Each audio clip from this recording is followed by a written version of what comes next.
Hey! Achtung, stopp! Sorry.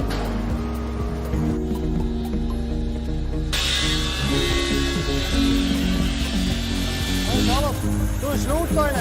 Ich habe noch Kopfhörer.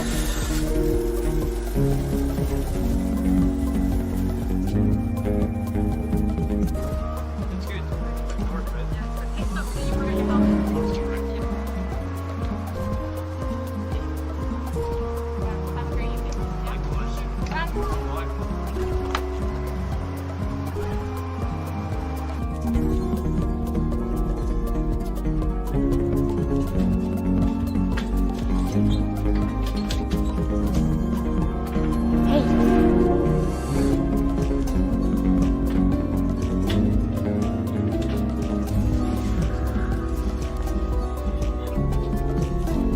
Visa.